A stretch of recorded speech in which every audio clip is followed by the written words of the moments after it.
From the headquarters of Telesur English in Quito, Ecuador, I am Estefania Bravo, and this is From the South.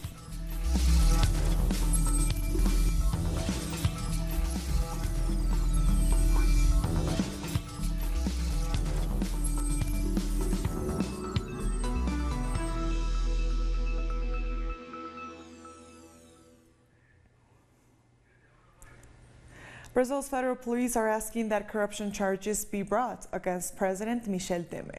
If approved, they could lead to his suspension from office. Temer has survived 2 previous attempts to charge him. A federal police report says there is evidence the leader received bribes from construction giant Odebrecht, which is at the heart of a regional corruption scandal. Brazil's top court said it received the report on Wednesday. The report will be sent to Attorney General Raquel Dodge, who will decide whether Temer should be charged for the 3rd time since taking office in 2016. If she chooses to proceed, 2/3 of the lower house of Congress would have to vote to suspend Temer and put him on trial. The House has twice rejected previous charges against him.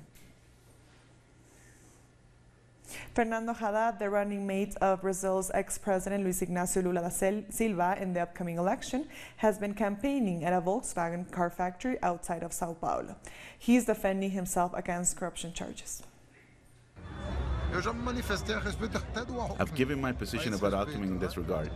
I think the public prosecutor is too important to let itself be used. In my case, because of vengeance. The vengeance of a businessman against me. It doesn't make sense. A businessman was harmed.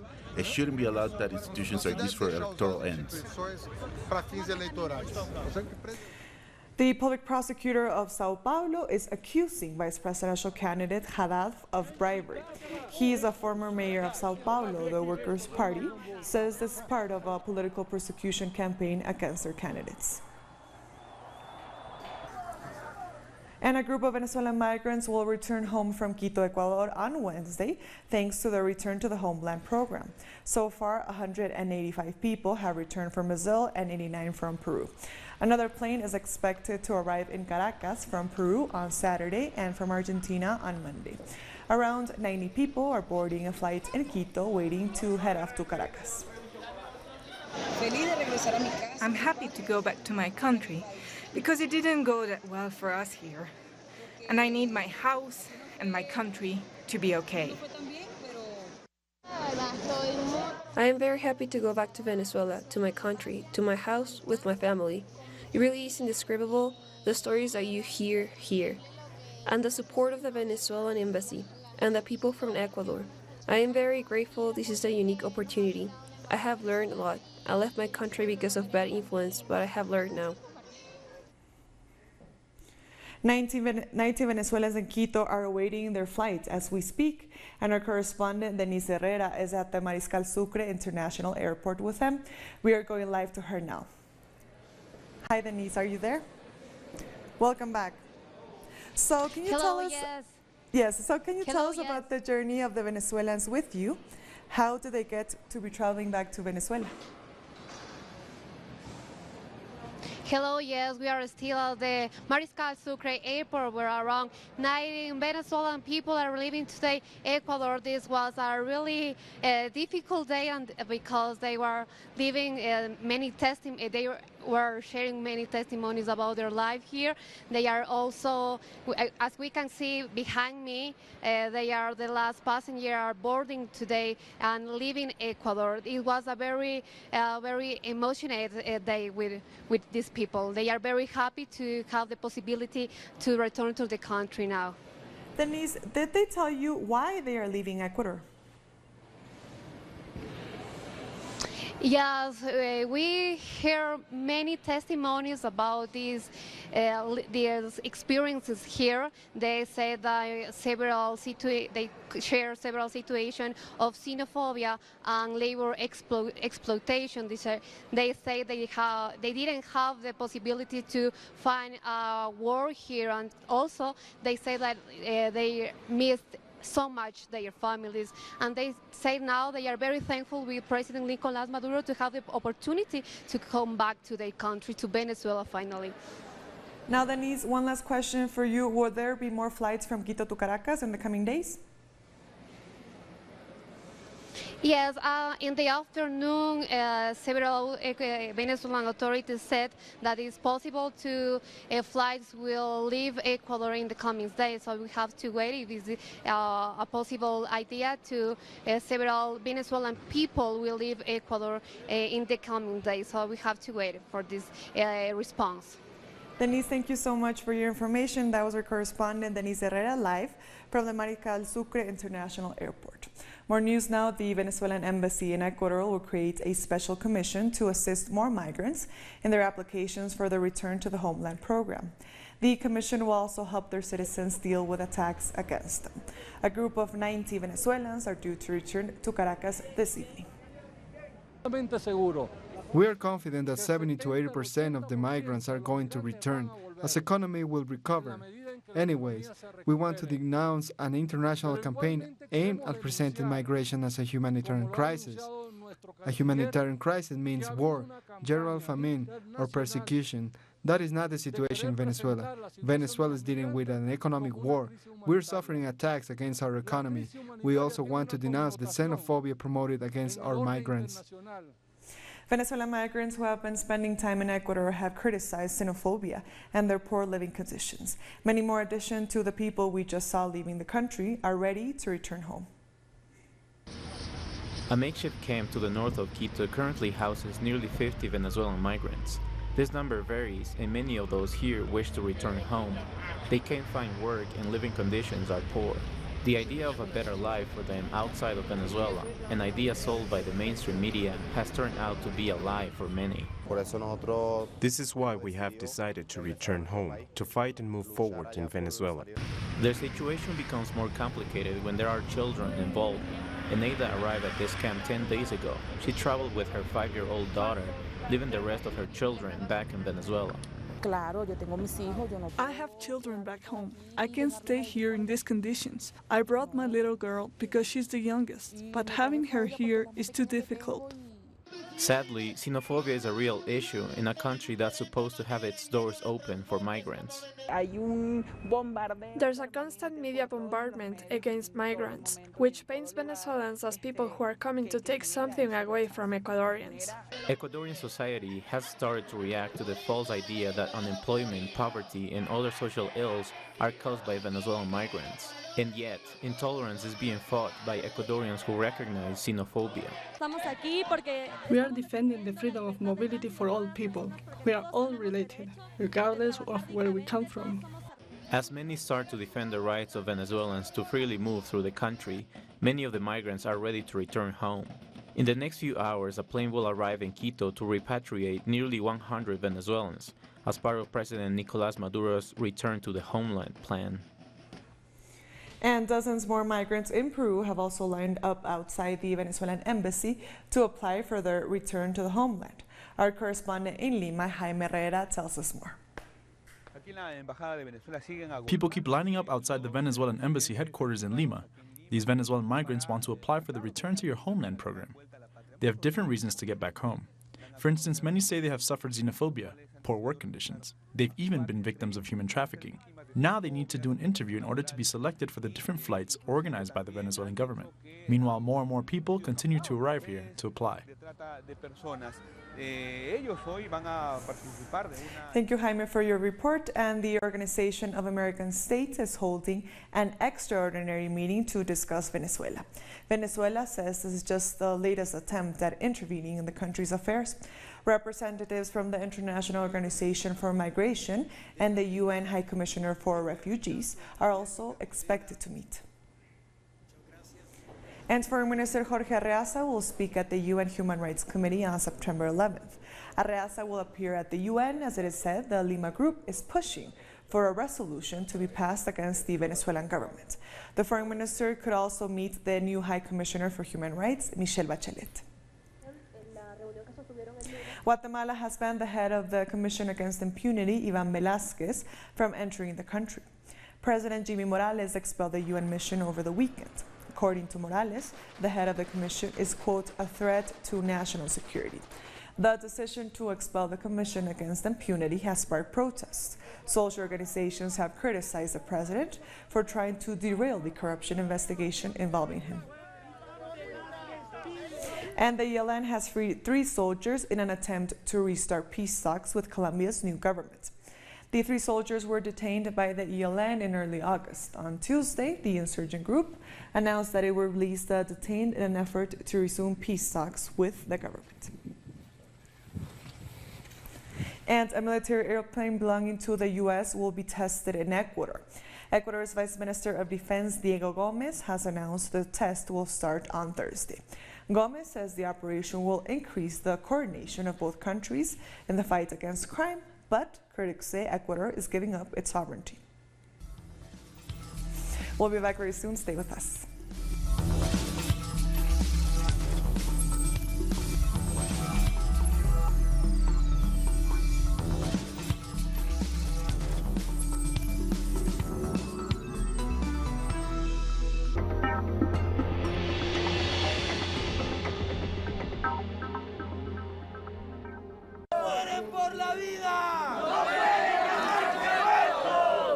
Queremos verdad, reparación integral, pero sobre todo justicia, pero justicia social.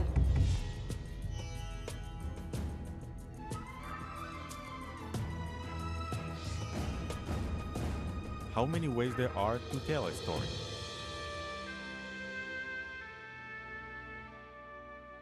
The different perspectives of our nations are on Telesur documentaries. Sundays, only on Telesur.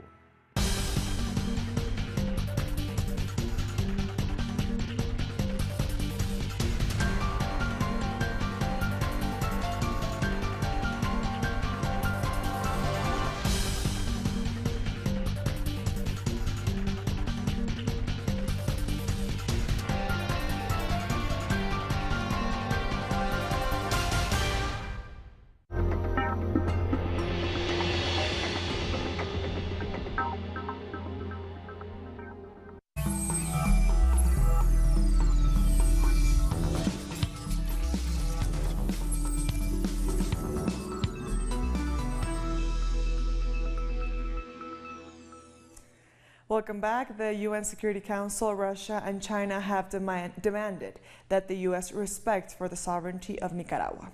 They stated that the country is not a threat to international peace and that therefore the issue of Nicaragua should not be submitted to a discussion of any kind.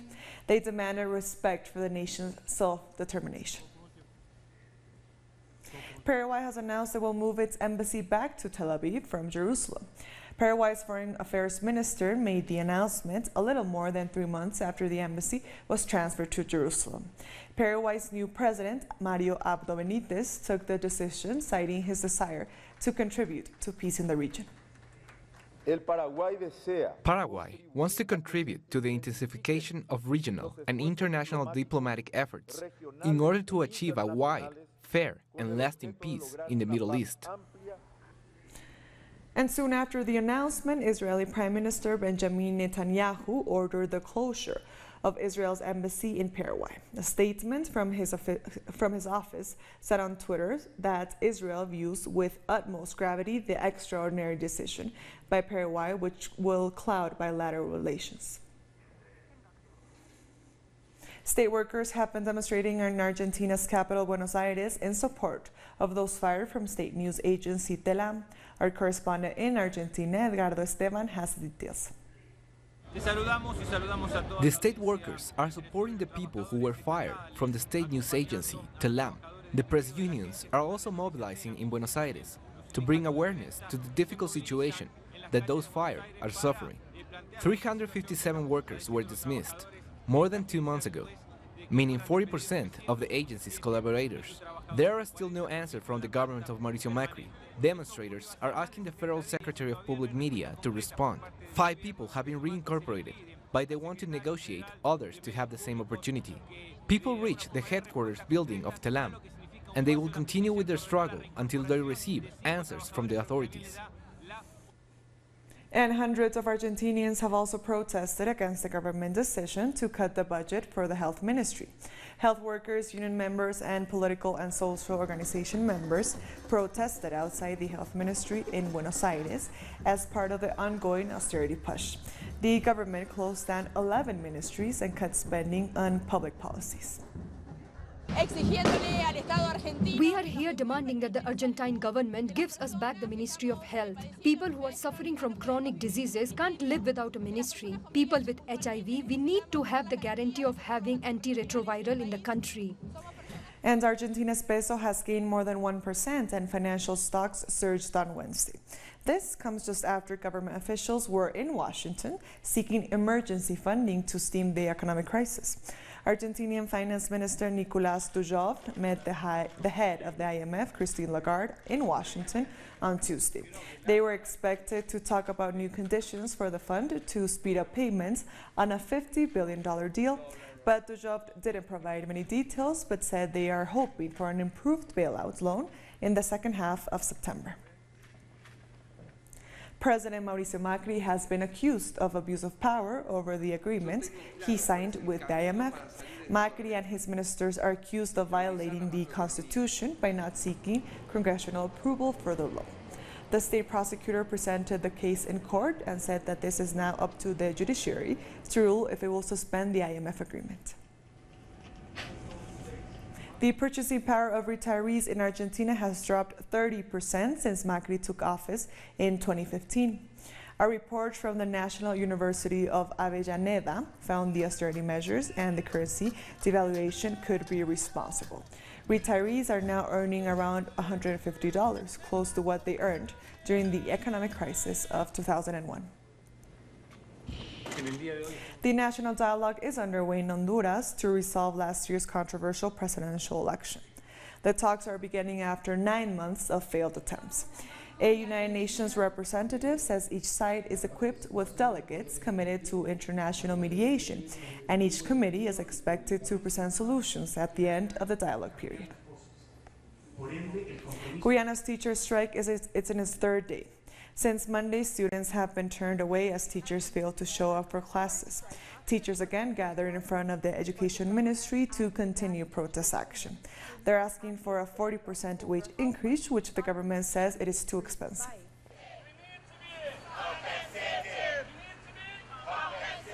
A newsroom visited the North Georgia. And the FMLN will hold its 36th summit in El Salvador. Meanwhile, the presidential hopeful Hugo Martinez and the candidate for the vice presidency, Karina Sosa, are hoping to create a government plan that will benefit all. Ernesto Avalos has the details. This Sunday, September 9th, the 36th FMLN summit will be taking place. The candidates for presidency and vice presidency for the 2019 elections will be announced. Former Foreign Minister Hugo Martinez and former Congresswoman Karina Sosa are aspiring to the presidency and vice presidency. Women, children, and members of the FMLN have also been invited. There, they will discuss the government plan for the 2019-2024 period. This could be the third government of the FMLN. The candidate, Hugo Martinez and Karina Sosa, are open to hear to the needs of the Salvadorian people in order to create a government plan that benefits all. Thank you, Ernesto, for your report. And students at the National Autonomous University of Mexico are striking after violent groups attacked them on Monday. 2 people were seriously injured during a peaceful demonstration. Students are demanding the university ensures their safety on campus. So far, 18 members belonging to these groups have been expelled from the university. The demonstrations are happening as the 50th anniversary of the Tlatelolco student massacre approaches. On October 1968, a student demonstration was violently suppressed, leaving around 400 people dead. Over 1,300 protesters were arrested.